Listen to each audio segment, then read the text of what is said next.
porque a gente é como se fosse a cebola, como diria Shrek. A gente é como se fosse uma cebola com várias camadas. E essas camadas vão se formando ao longo da vida. São também as máscaras sociais que a gente usa para poder conviver em sociedade, que não necessariamente é quem você é em essência, mas você acaba criando aquele personagem, aquela figura para poder se encaixar. Não é isso? Então você vai se moldando à necessidade, muitas vezes, do ambiente onde você está, daquelas pessoas com quem você vive, com quem convive, mas a sua real essência acaba ficando de fora.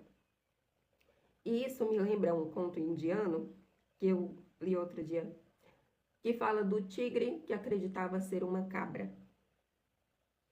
Uma tigresa, ela estava prenhe e já prestes a dar à luz.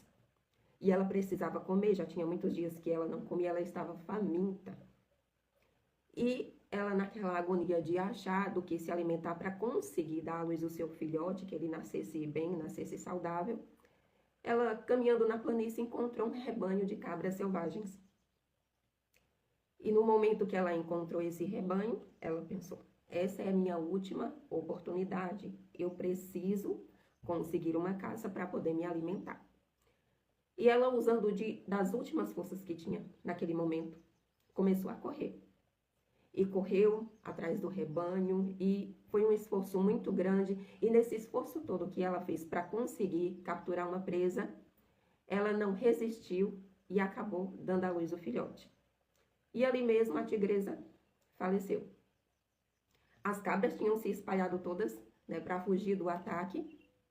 E logo depois que tudo silenciou, elas voltaram para ver o que tinha acontecido ali. Quando chegaram, se depararam com um filhotinho, uma coisinha muito pequena, muito frágil. E as cabras decidiram ficar com esse filhote, que agora estava sem mãe. E as cabras criaram esse filhote. O filhote tentou se adaptar às condições ali do ambiente onde ele estava, foi amamentado pelas cabras, e com isso conseguiu crescer um pouco. E então ele começou a tentar se alimentar igual às cabras. Você pensa, um filhote de tigre com dentes grandes e afiados tentando pastar, porque era o que as cabras faziam, as cabras pastavam. Esse filhote de tigre tentava pastar, tentava se alimentar do que encontrava conforme o rebanho, aqueles com quem ele vivia, mas aquilo ali não sustentava seu corpo de tigre, que precisava de outro tipo de alimento. Mas ele estava ali. Então ele tentava se alimentar de grama, de folhagens, e aos poucos começou também a berrar feito uma cabra. O tigre se alimentava de grama, se alimentava de folhas e berrava como uma cabra. Ele estava ali no meio do rebanho. Era tudo o que ele conhecia. Ele não conhecia outra coisa além daquilo desde que ele nasceu. Então ele só continuava tentando se adaptar ao ambiente. Até que uma certa noite, o grupo entrou em tensão. Todo o grupo de cabras selvagens estava muito tenso, começou a prestar atenção ao redor, quando de repente veio um velho tigre atacando o rebanho. Todas as cabras começaram a correr. Cada uma para um lado, se espalharam para poder salvar a própria pele. O único que ficou foi o pequeno tigre, que não conseguia correr porque estava muito fraco, só se alimentando de grama e folhas. E ele ficou fascinado por aquela criatura que chegou tão de repente que ele nunca tinha visto. Era uma mistura de curiosidade e fascínio, porque ele não sabia o que era aquilo. Então o velho tigre se aproximou do filhote e perguntou: o que é que você está fazendo aqui? Você é um tigre, o que é que você está fazendo no meio das cabras? E a única coisa que o filhote sabia fazer era berrar. Então o velho tigre pegou esse filhote pelo pescoço e saiu correndo com ele. Levou esse filhote embora, chegou na beira de um lago e lá colocou o filhote e mostrou: olha para a água. Quando o filhote olhou para a água, ele viu um grande tigre, aquela figura maravilhosa, e ele, pequenininho, do lado. Então o velho tigre falou: olha bem para o que você está vendo. Nós somos iguais. Você é um tigre, você não é uma cabra. E o pequeno tigre olhava para aquilo ali, sem entender o que era que estava acontecendo, meio confuso. E ele olhava aquela imagem no reflexo da água do rio e não conseguia entender o que era aquilo, e só sabia berrar. Então o velho tigre pegou esse pequeno mais uma vez pelo pescoço e levou embora. Foi para o alto da montanha. E lá no alto da montanha, ele entrou em sua caverna. Dentro dessa caverna, tinha os restos da última caçada que o tigre tinha feito. Ele colocou o filhote do lado e falou: coma. E o filhote olhava para aquilo tudo ali, sentia uma mistura de coisas dentro de si, mas não conseguia comer. Então o velho tigre foi lá, tirou um pedaço daquela carne, né, ensanguentada e empurrou na boca do filhote. Ele, meio sem jeito, começou a tentar mastigar e engoliu. Quando o filhote engoliu esse primeiro pedaço de carne, alguma coisa despertou dentro dele. Parecia que ele tinha acordado de um sono muito profundo. Então ele comeu.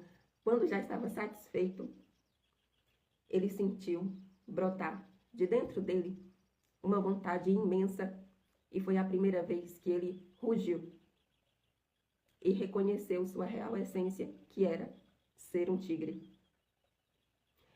Essa fábula vem ilustrar o que acontece com muitos de nós, que muitas vezes você cresce em um ambiente que não condiz com a sua real natureza, com quem você é, com os seus sonhos, com o que você quer construir para a sua vida, mas você se limita, você se poda, você muitas vezes até deixa de sonhar, de acreditar nos seus sonhos, porque você olha em volta e aquilo que você tem dentro não condiz com o que está fora.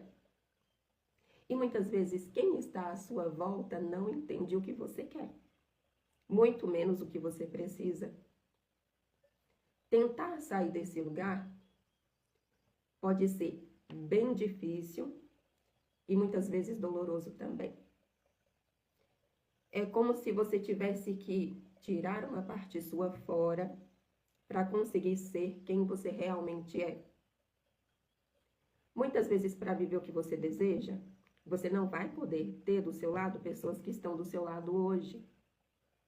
Muitas vezes, para conseguir viver o que você deseja, você não vai poder estar no lugar que você está hoje, alimentando as crenças que você alimenta hoje, fazendo o que você faz hoje, agindo, se comportando do jeito que você age e se comporta hoje. Porque isso tudo, todo esse conjunto, não condiz com o que você sonha e quer viver.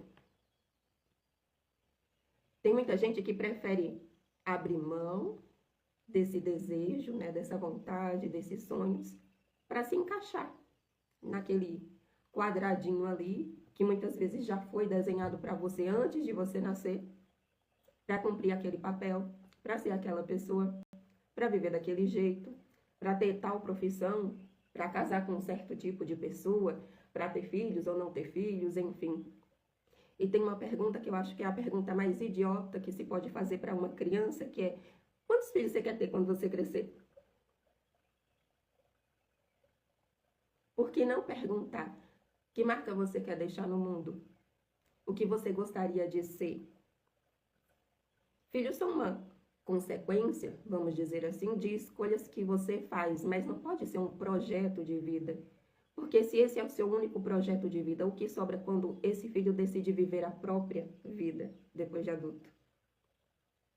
E aí se cria todo um ciclo já conhecido de codependência, que ninguém pode sair, todo mundo fica amarrado no mesmo lugar, ninguém faz nada mais além da própria vida e continua vivendo como se fosse o que a gente chama de NPC.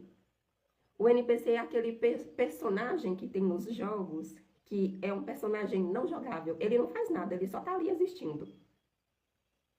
Será que você conhece algum NPC aí na sua vida? Será que você não está vivendo como um NPC? Só cumprindo um papel para poder existir?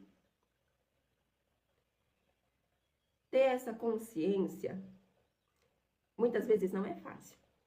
É aquela descida no poço que a gente precisa fazer sabe, no lado mais escuro da nossa consciência, da nossa psique, da nossa alma, para silenciar e entender o que é que eu estou fazendo aqui. A maneira como eu estou vivendo é realmente como eu quero viver ou eu estou só deixando a coisa seguir, sem fazer nada mais de diferente para mudar isso. Quando a gente entra em psicanálise para buscar, né, identificar essas camadas que fomos construindo ao longo da vida, olhar para esse lado mais obscuro, muitas vezes, e reconhecer que isso também faz parte de nós, é como se fosse, eu digo, uma grande alquimia que você está fazendo, né? A mistura de elementos para poder se tornar um elemento muito mais nobre depois.